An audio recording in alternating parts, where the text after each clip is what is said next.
is Tom Madrecki. I'm the Director of Urban Innovation and Mobility at UPS. And we are here to talk about game changers, about how we will radically reshape our cityscapes, breaking new ground in a quickly changing urban environment. Kind of like I did this Tuesday when I had a cycling accident. You'll have to forgive my appearance, as it was the price I paid for getting up close and personal with our latest transportation investments in DC. So we are here to change the world. And in my role at UPS, I see this every day, the confluence of trends and technology that impact our neighborhoods and quality of life. But while so many of these emerging game changers, from automation and AI to smart sensors and truly global e-commerce, pose real questions about how we will mutually and equitably share in a brighter future, we would be remiss not to say that this is nothing new. Our cities have changed before and will change again. The lineup of speakers before you today will walk you through some of this generation's next steps, but I leave you with that brief reassurance. What is essential is that we talk through and share openly about these issues, partnering and working hand in hand to mediate the past, present, and future of our cities. Together is the only path forward, because where there is cooperation, there's also capacity.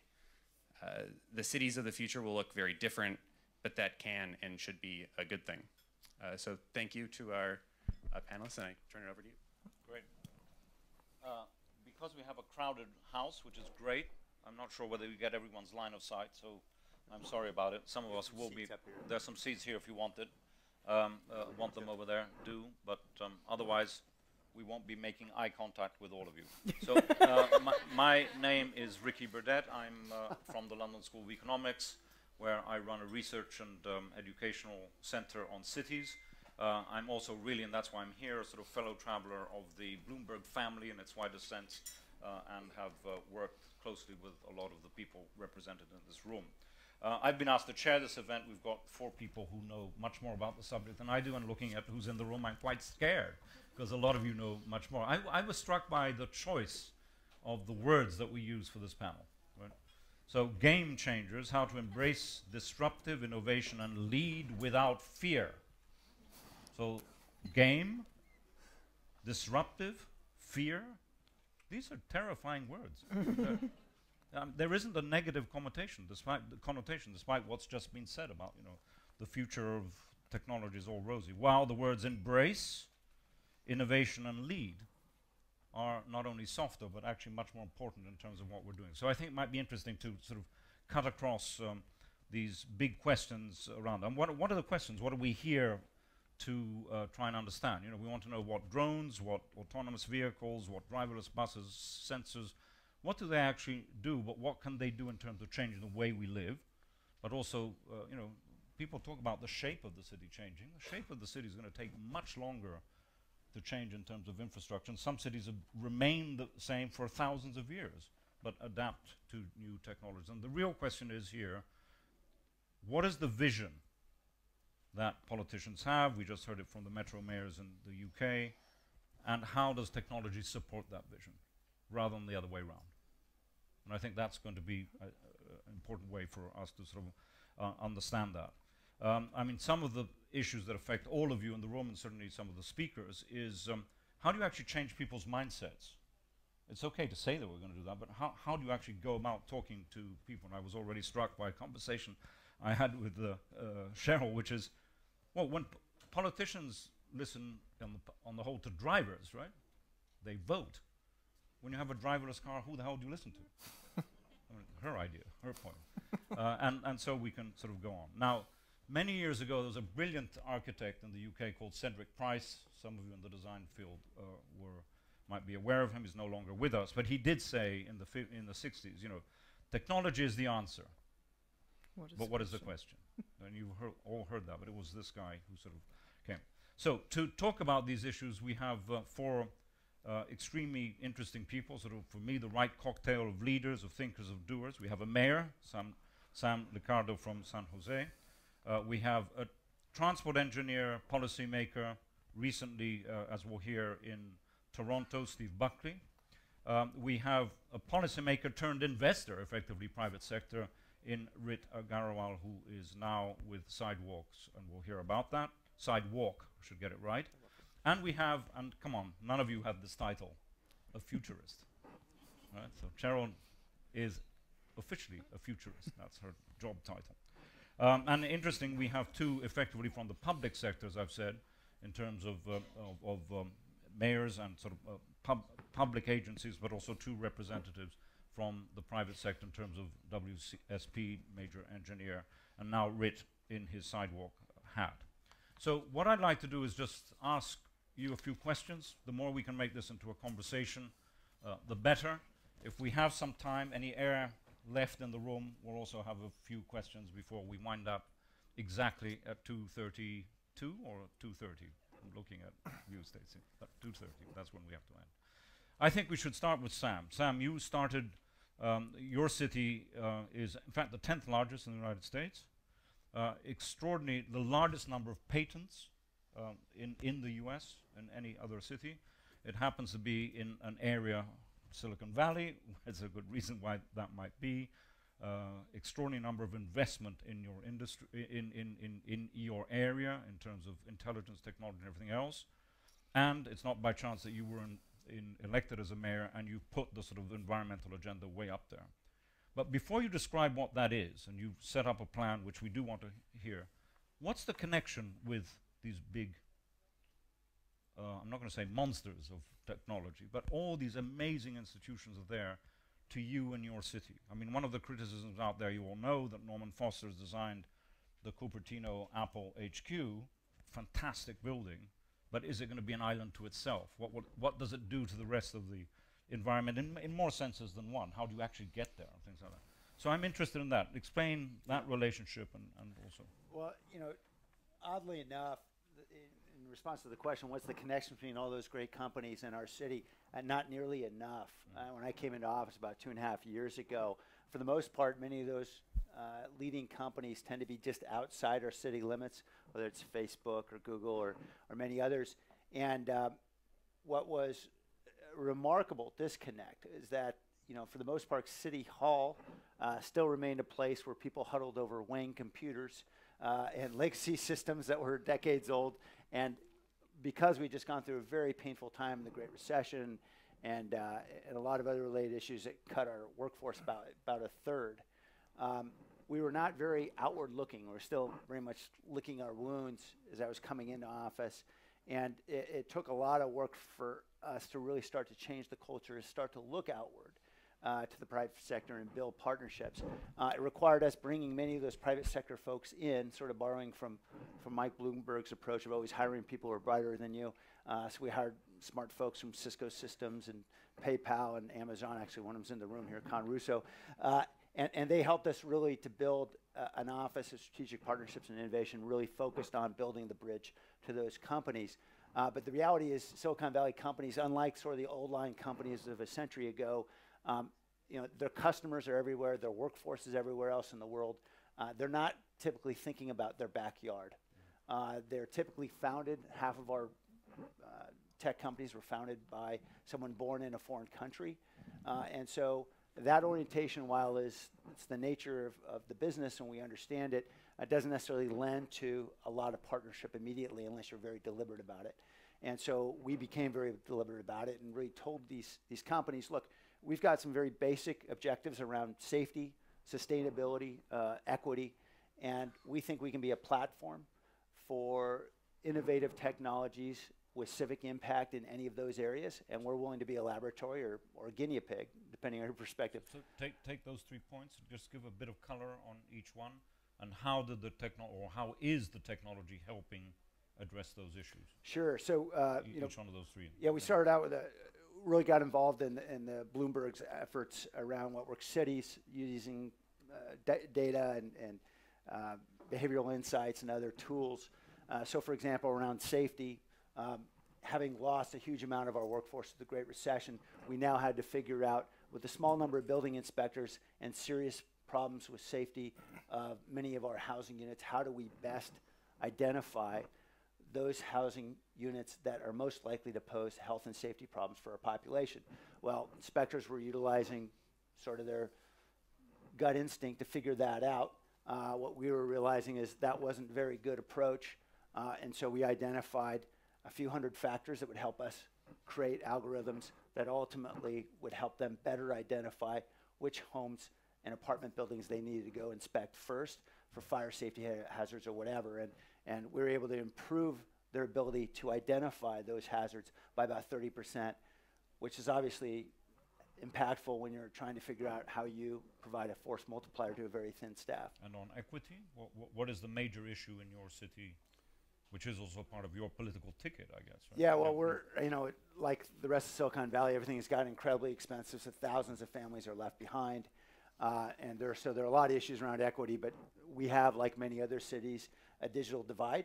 And so we had to figure out, with 95,000 residents out of our million having no internet access at home, we know those are folks who are left out of the job market in many ways when they need to apply for a job, or kids who are not able to do their homework at home.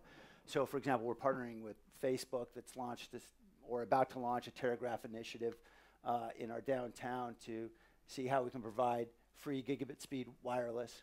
And this is something they're just testing out. We don't know if it's going to work or not. We hope it does, and see if we can spread it out to many of our poor neighborhoods. The city actually is responsible for the school system in your city. No, we're not actually. Right. Oh. We have 19 different school districts, Right. which is painful. Right. So what we try to do is be a partner and see how we can bring the private sector and others in to help. So maybe we can come back to this when we've sort of gone around the panel, in terms of where does your political vision, how does it get supported and implemented through technology? Going back to the bigger question that, you know, what serves what. Steve, in the conversations we've had with you, and talking about your experience in Toronto, I mean, I was very interested. You were saying, well, basically your job was, how the hell do you make people listen? Which, you know, and listen to what? Well, listen to the fact that autonomous vehicles are around the corner. Everyone in the transportation department, mayors and others included, sort of vaguely know that. But if I'm right, the only way you got them to listen to you, or listen to the theme, was by talking about one very simple thing: money. Explain that. Yeah. So you know, this is an issue that probably covers an elected official's bandwidth of maybe 0.1%. It's something that's out there. It's not your day-to-day. Now the issue is, we've seen sort of what influence the auto has had. I think we're about to enter a new period here where we have a transformational change with autonomous vehicles. It's no longer an if, but a when and a how. And so how do we get people starting to think about this? And at the time in Toronto, we were dealing with the sort of disruption of the transportation network companies coming in.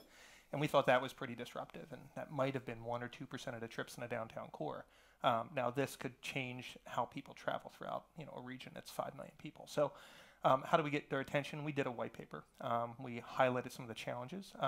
And one of the, I'll say the funny things we found was that we brought this forward, and we basically presented it and told the CFO that, well, we get about $250 million a year in parking meter revenue, tickets, and moving violations.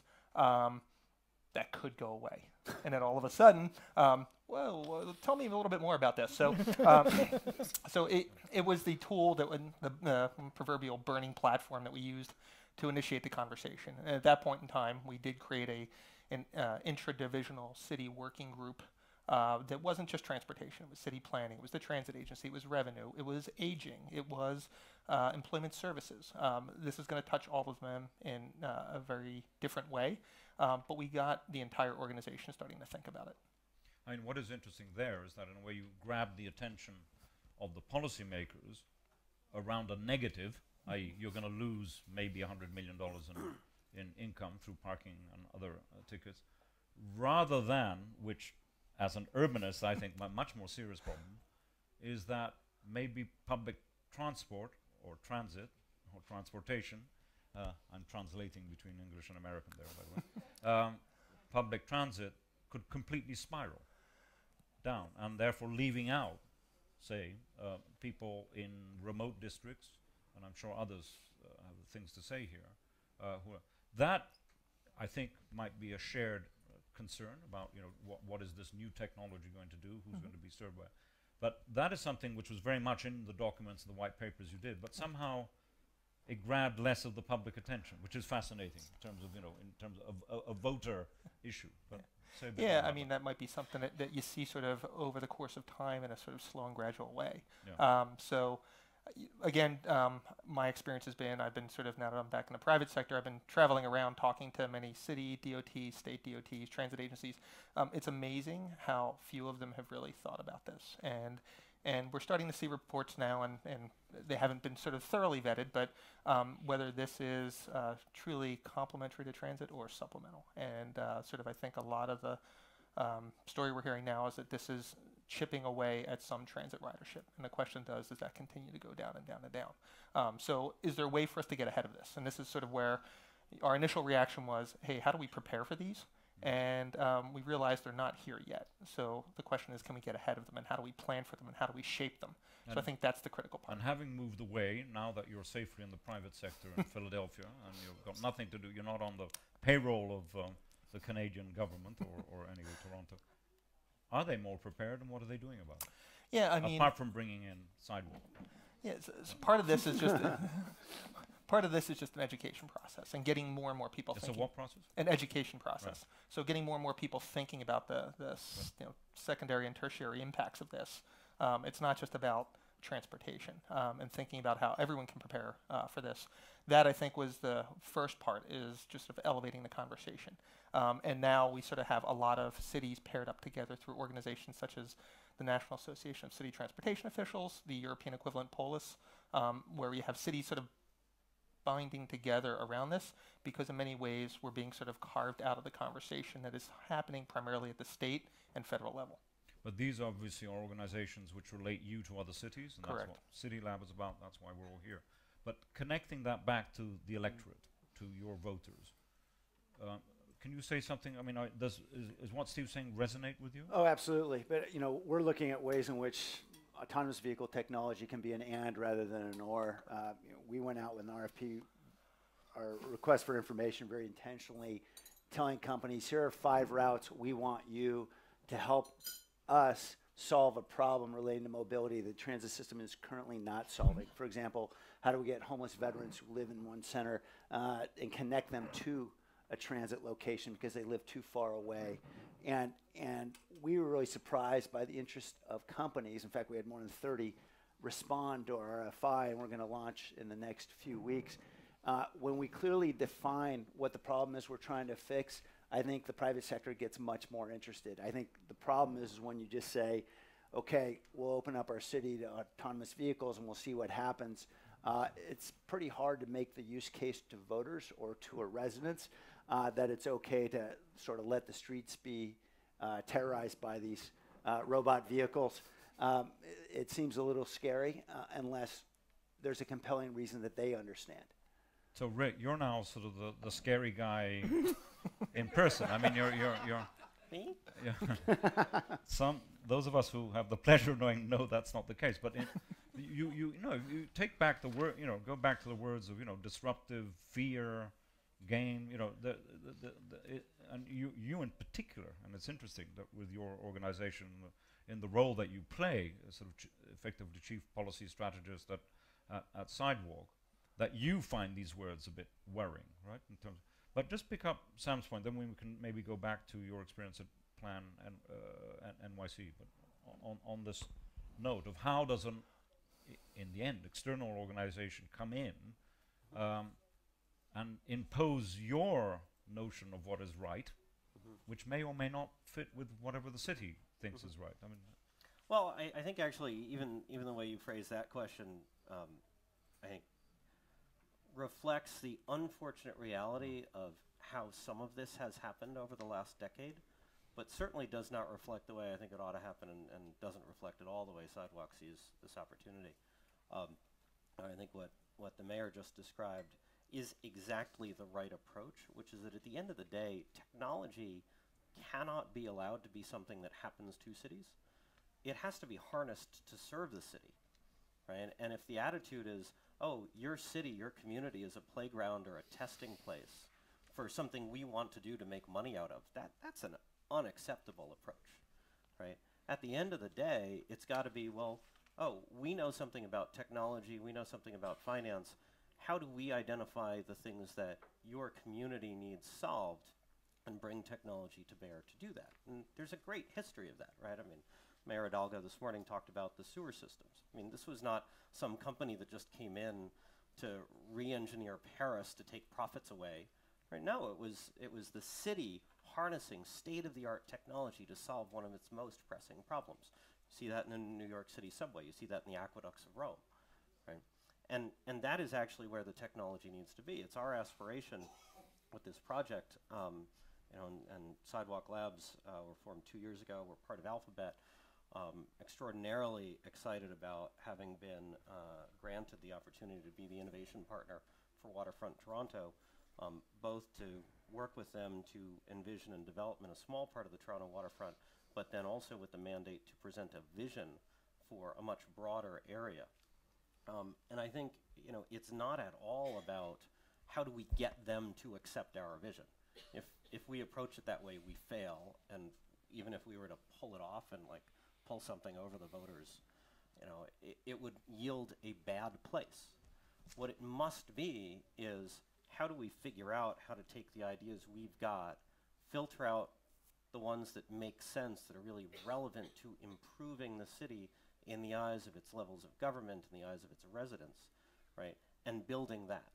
You know, often the critique of the private sector, and as you pointed out, I spent a lot of time in government and the nonprofit sector, so I'm certainly not doctrinaire about this, but the critique of the private sector is that it's just looking to maximize profit, right? And it's looking to take. But at the end of the day, the value that can be created does not have to be split in an all or nothing way.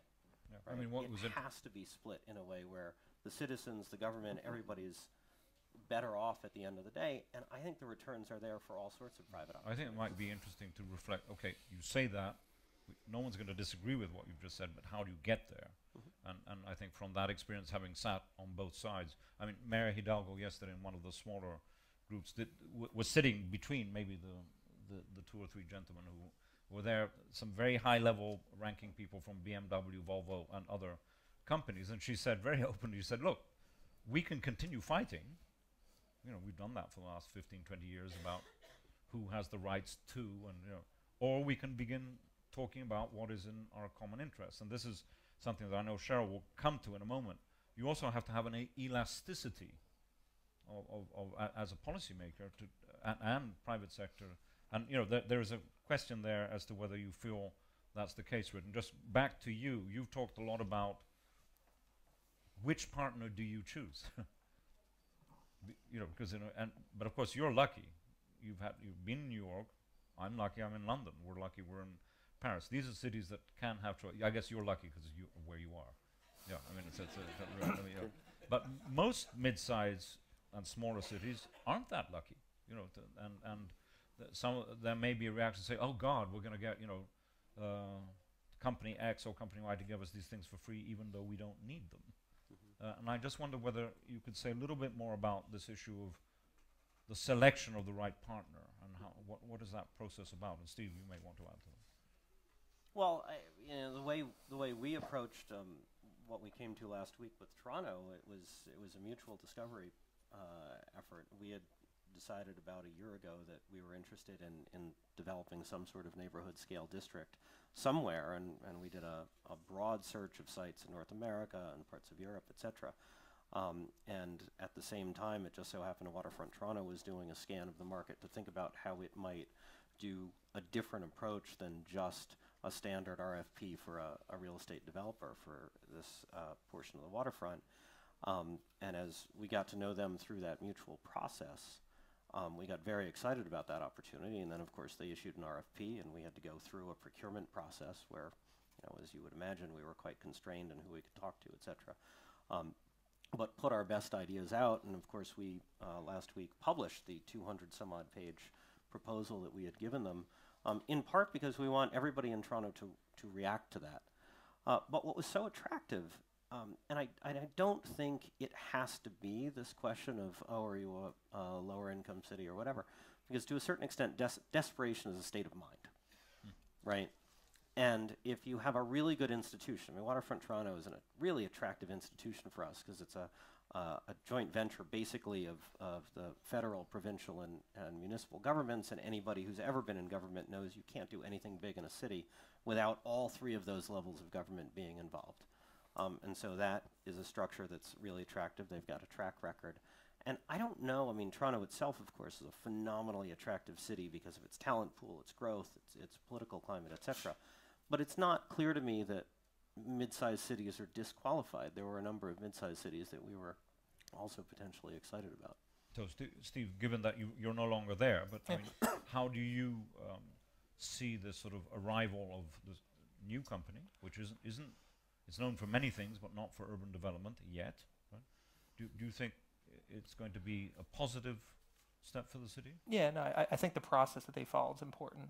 In government, adopting technology is always a challenge. We are not set up to be nimble about how we procure technology, nor do we do a great job of operating or maintaining it. So, we need partners to do these types of things. Now, Toronto is a city that has more media outlets than news. The process that they followed for this is very important. So, up there. Explain that. No, there's literally more media outlets than news. So depending on who's mayor. Yeah. Yeah.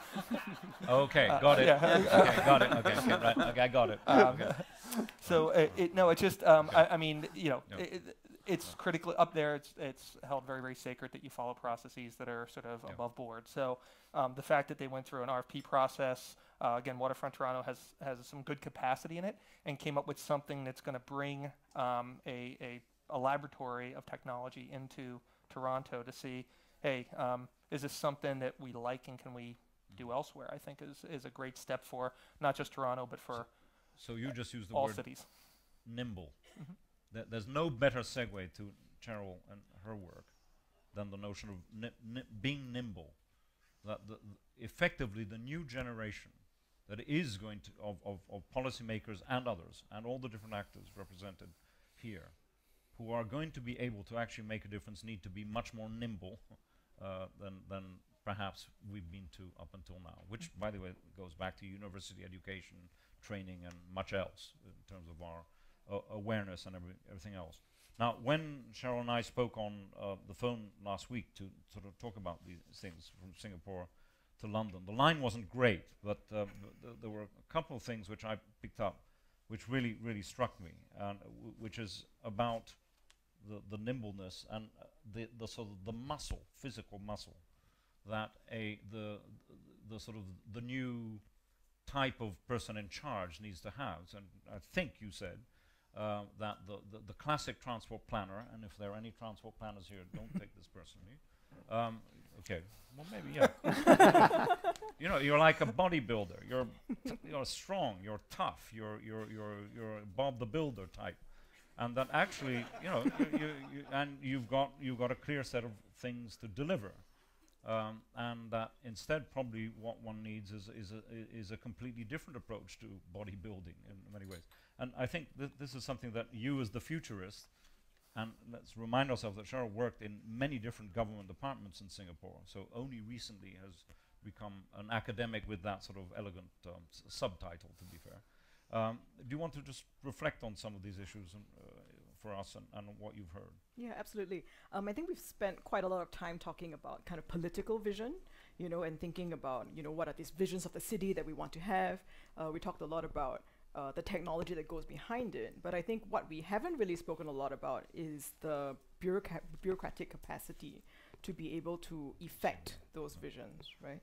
I think one of my observations, as Ricky mentioned, I moved from various government departments, and each government department has its own personality. And those of you who move within the public sector can realize this. Transportation is quite interesting because, by and large, transportation, they are regulators. They are there to ensure safety standards, minimize risk. They're quite risk adverse. they are actually quite long term, right? So it's a myth to say that, oh, they're very short-sighted. That's not actually true. Because if you want to build a train line or, kind of huge infrastructure projects, you are looking at very, very long term. But they do that in a very specific way. So when I joined the Ministry of Transport, for example, they had just launched their land transportation kind of master plan, and it went out into 2030 and, train lines, doubling the train lines and so on. And then, so you imagine the kind of political climate at the time where we'd just gone through an election where transportation was a big political issue. We just released a land transport master plan where we announced kind of doubling of the train lines, which is a huge investment in a very small city. And then suddenly there is autonomous vehicles. And you're like, what am I supposed to do with this thing, And as a policymaker, you're like, I don't want to see it, because it kind of messes up all your plans, right? It's not what you want. So then the question is, as a policymaker, what do you do? Who takes over this portfolio? Who starts to try to make a coherent strategy, from a transportation policy objective? And if you look beyond transportation policy, how do you also have a coherent strategy around urban design, urban planning, access, mobility issues, and I think that's where this nimbleness starts to become really, really important. In Singapore, we're lucky in some ways because we're a very, very small city and we're a city-state, so we're single-tier government. Remind us the number, how many people? About 5.5 million at this point. The size is not... the size is not... That's big for you. But 5 times our size, by the way. Yeah. For 1 million. Small in the sense that we're single-tier government, so we're the city-state, right? What this means is that, let's say in the area of transportation where, let's say, federal looks at liability issues, safety issues, state looks at transportation regulation, and then cities look at kind of urban planning, that's all compressed into the one in Singapore, which means that on the one hand, you don't have so many people to argue with. On the other hand, you're kind of schizophrenic. So then you have this challenge of how to integrate those visions and really kind of propose something from not just a political perspective and vision perspective, but also from a policy implementation perspective, something that's a lot more integrated. I think the other part is also not just thinking about the vertical integration, but also the horizontal integration. So what's quite common in transportation is, for example, depending on who has the louder voice or the more important minister, you get this conversation which goes, is, let's say, autonomous vehicle an industry development objective? So it's like what you said, bringing new companies in, using Singapore as a test bed, all this is very attractive as well. Or is it a security issue, And then we have this big smart nation initiative going on. The naysayers are talking about, kind of hacking, what you hack autonomous vehicles, what would happen in the city, it's so small, kind of risk to critical infrastructure, or do you talk about it from a transport policy objective where you're saying things like, in the Singapore context, we are trying to minimize private car ownership, and we have very aggressive transportation policy around kind of making cars very expensive, congestion pricing and so on to minimize that. So when you think about introducing new technology, it has to be coherent with all of these various visions. One of the things which follows on from, let's say, understanding the system is also understanding how you deliver it, right? Yes. And you're going to have this problem writ large. I mean, it's, in terms of the scale of what you're doing. And issues of time, I think, come into this, no? And I think as a mayor, your time is limited by when the next vote is, but the time within which actually these initiatives are actually going to be tested, or whether they work or not, it will be longer than, say, your term. And I think, there are issues about this with any of you who are involved in being re-elected within X number of years. But you made, Cheryl, one very important point, and I think Steve has said this in some of his papers, is that actually the new technologies have an ability to tell you what the hell's going on while it's going on. So the sensors, there's actually the feedback loops are shorter potentially if there's anyone ready to listen, right? Because sometimes the feedback is not what you want to hear. But Say a little bit about that, because you were Yeah. that is very much part of your implementation strategy to say bringing in autonomous vehicles. Yeah. You may want to add to that. Yeah, I think normally when we think about technology pilots, not just autonomous vehicles, it's technology pilots in general, we tend to think of them as kind of more commercial kind of use cases, I guess. I guess what where I'm coming from is, can we think about them as policy use cases and policy experiments? So, for example, when you think about transportation and you're talking about a whole entire body of legislation or regulation that is centered on the driver, and you want to make essentially what is a fundamental switch, you can't do that overnight, but is there a way that you can design experiments to help you learn about what that new vision for kind of transportation policy might look like? So in the Singapore case, there were a few things that happened. So one is that I think quite early on we recognized that successful autonomous vehicle framework would be very much a shared mobility framework. It wouldn't work if it was a zero occupancy vehicle clogging up the streets, because we already have starting to have congestion problems, right? So that kind of rules out one entire, maybe even commercial aspect, or commercial opportunity. Because from a policy perspective, actually, that's not what is going to be aligned to how coherent the rest of the policies are.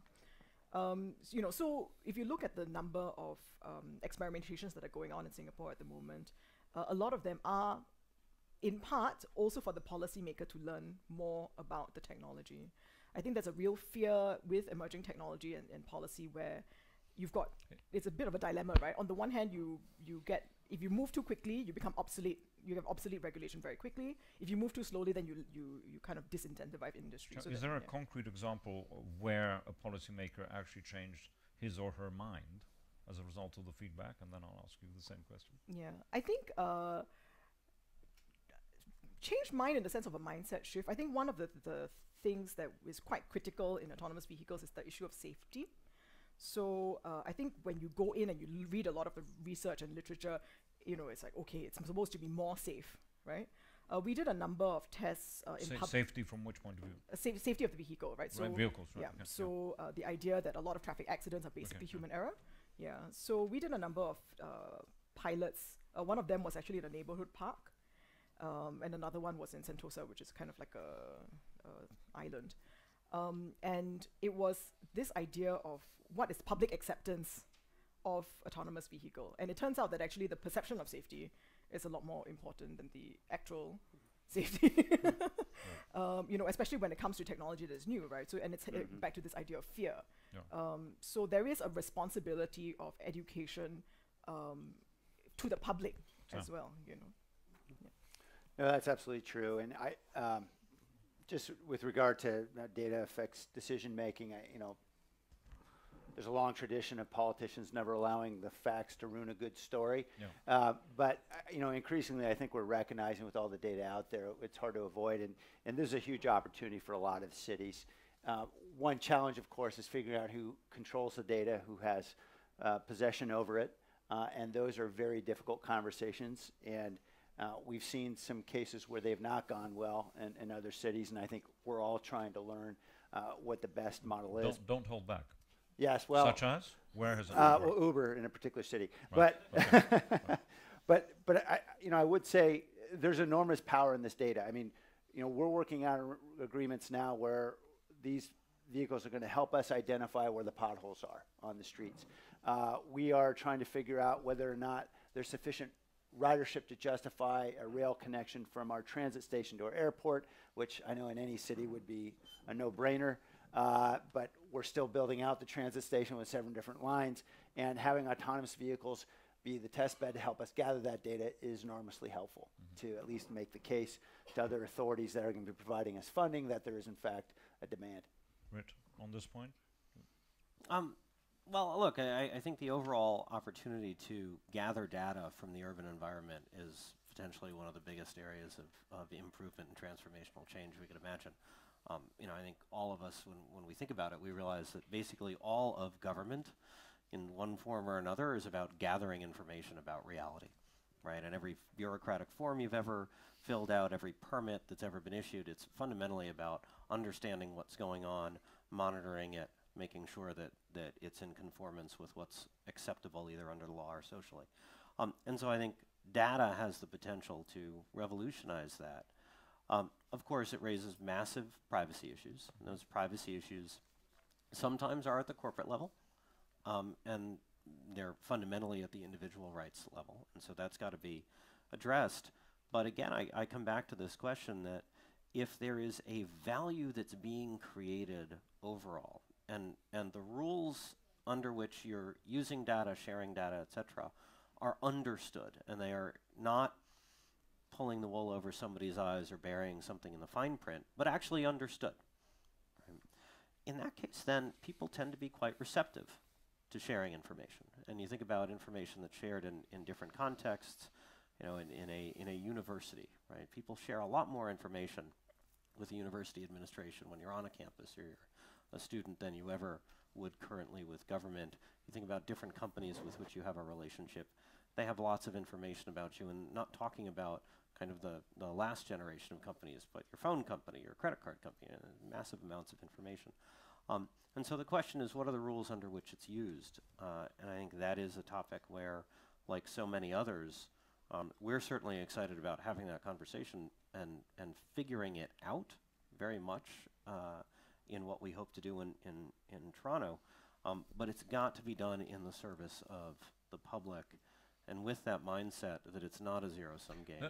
Let's just take that point, go a little bit further and back to the point about, say, transit provision and inequality, right? Because I don't disagree, or many will all agree with what you say is correct, but let us say that the finding from this data search says that there will be a group of people in your city, city X or Y, which if you leave things as they are will be not served by affordable public transport, with the consequences that has in terms of access to health and everything else. Right?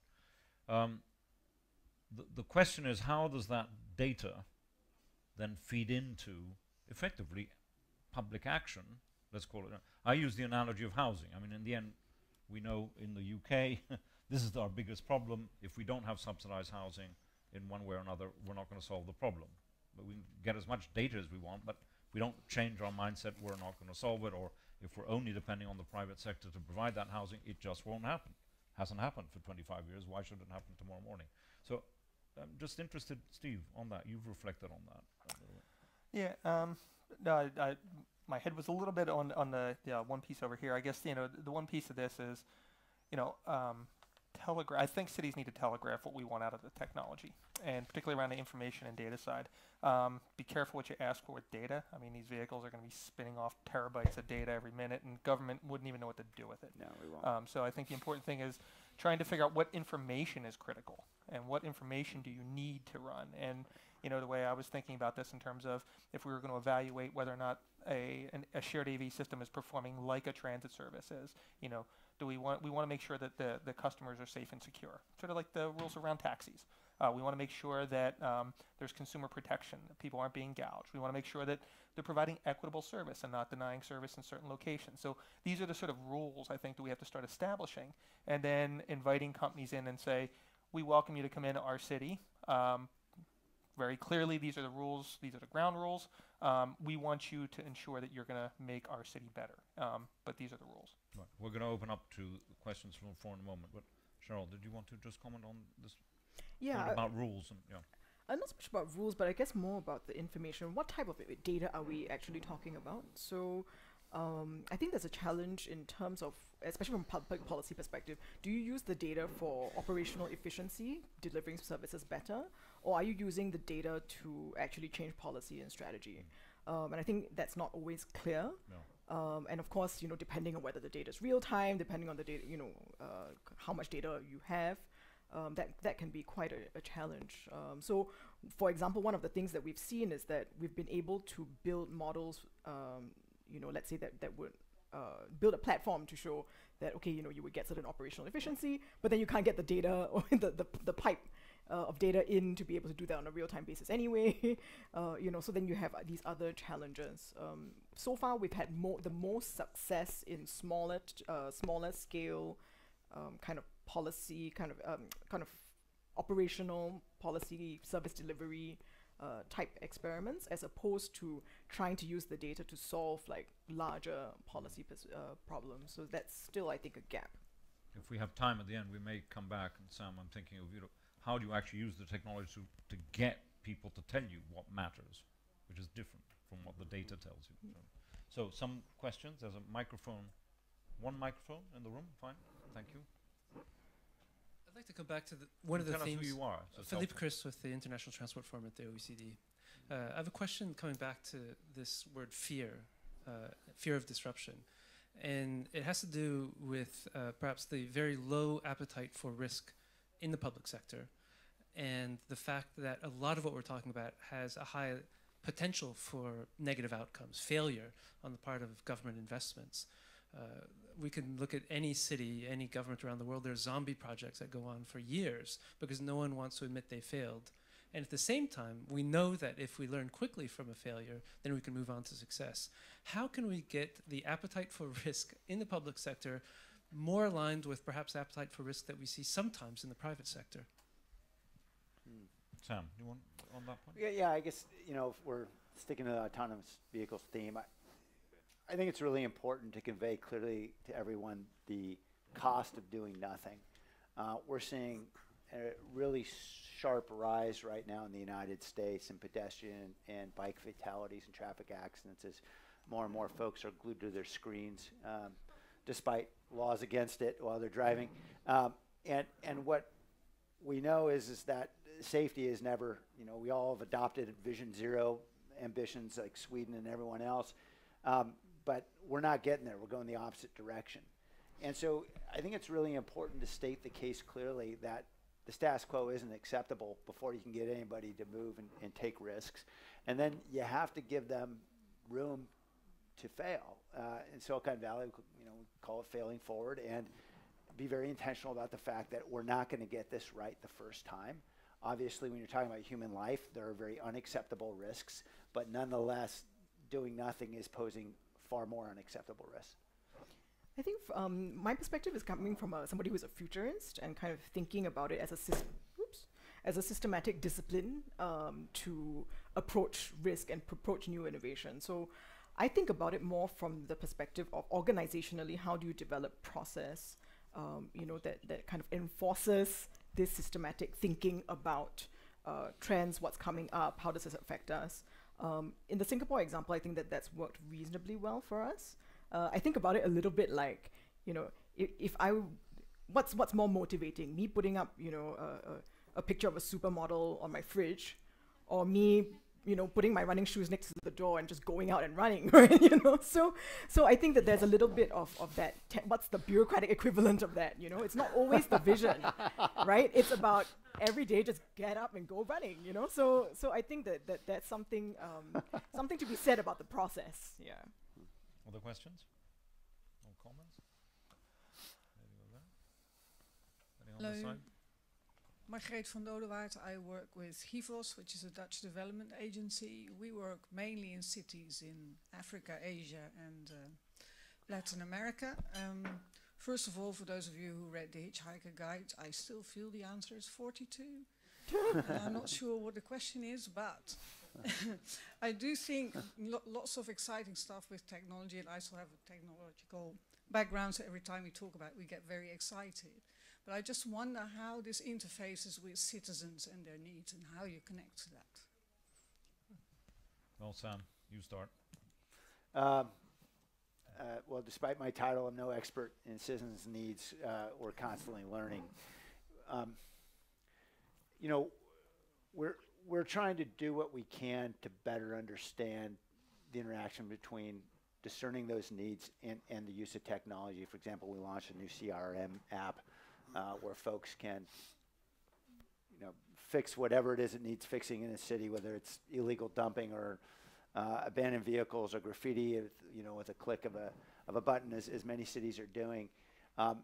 And what we're learning more and more is that for citizens, it's not so much simply knowing that they can make the request or that they can be informed about the status of that request from City Hall, which many apps do, but increasingly they want connection to their neighbors, and how you can integrate efforts like that with, and many cities in America right now are adopting this Nextdoor social media platform, how we can actually connect people to talk about the problems that they share and how they can engage in collective action to tackle those problems is much increasingly more interesting to them, particularly as I think people finding technology to be isolating and disconnecting. And so we're very interested in understanding that aspect of technology and human need. Steve. Yeah, and, I was going to say 2 points here. One, and sort of how can we sort of facilitate in the government? And I think I wasn't involved with Waterfront Toronto's proposal, but their model's a good one, I think. We were trying to get the public sector to be the risk taker. But doing it in government is just really, really hard. Now, all that said, one challenge we face, to your point, is how we know that we're going to serve the public well. To some technologists, they're hammers and all the world's a nail. And so the process I think Sidewalk's going to go through is their first step is to engage the community. And so that's an important part of this process is they have ideas, but they also have to marry that with what the local appetite is. And just thinking back on Plan NYC, is there a comment on that in terms of engagement? Well, I think one of the things that I think we did quite well in developing Plan YC a decade ago now was a broad stakeholder outreach, and it cascaded because, of course, you've got stakeholders who are advocates, and then you've got the citizens, and it is fundamentally a mistake to use the analogy of citizens as customers and government as a corporation. So, Philippe, I would say I'm not sure the risk appetite should be the same as a corporation, right? And because as really shareholders, which is more the correct, I would argue, analogy, they get to determine the risk analysis or the risk appetite. And I think government has to be responsive to that, which is in some ways, to Steve's point, why hiving off certain entities like a Waterfront Toronto and saying, okay, maybe here we're going to do something that's a little more experimental, or in this district we'll have like in Jurong you've got a designated place for some experimentation. It's actually one of our aspirations for what we might do in Toronto is also to have that. Okay, we're going to try some stuff here and see if we like it and see if we want to make it a broader thing. But I think it is fundamentally about being really good at listening. And some of that is data gathering, and some of it is not. Some of it is analog. And we've got to be comfortable with that. We've got to be as much humanitarians as technologists, because at the end of the day, a city is a bunch of technologies, and it's a physical place on the face of the earth, and it's a group of people. And those three things are fundamentally interconnected. Question. Hello, I am Daniel Korsky. I run a venture firm, and we invest in tech startups that want to transform public services. And it strikes me that we've seen quite a kind of transformation. There used to be a time when city officials and even central government officials mainly just wanted to buy things. Then we realized that a few developers in the back of an office could do extraordinary things, and then there was this sort of rush towards building things. And then there's been a realization that maybe city officials aren't so well placed to build the best kind of applications. And so pendulum is kind of coming back a bit. But then that leaves an interesting question, which is what is the best role for city officials and politicians? What should be built and what should be left to the private sector? And what role does the city have in creating a tech platform upon which other people can build? What we've just quickly say that we've seen in France, perhaps particularly French, is the development of a platform that allows lots of other taxi companies outside of America to plug in and perhaps have an even playing field. So there's a French strategy: build a platform, allow others to build on it. What have you seen by way of good examples in that regard?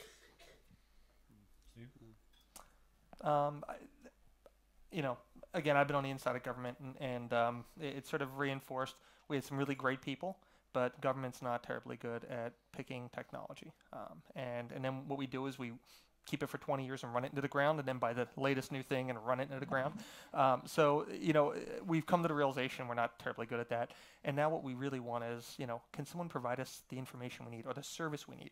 And so that's the whole model of the technology can change over time, and if someone better comes along and they find a better technology, the government's not sort of wed to hardware or software. So I think that model is becoming more prevalent, and is probably the way that really government can really embrace technology in the future. Cheryl, you thought about this also in relation of doing things slowly in a sort of aggregative way rather than. Do you want to comment on that? Yeah. I mean, I think sometimes there's also a lot of incentives or disincentives that are involved as well, right? So, for example, one of the reasons why government doesn't like to, or likes to build their own platforms is because they don't like being captured by somebody else's platform forever, right? So there are also things like that which are not so much technology issues, but kind of almost more psychosocial type of issues. I think for me, the other question is also about how much fragmentation in the market is a good thing, right? We struggle a lot with that in Singapore because Singapore is a very, very small market. So sometimes we feel like we need to kind of consolidate a bit more in order to have enough kind of critical mass for you to actually get something off the road. That becomes a little bit of a challenge because that can, taken too far, can be anti-competitive, for example.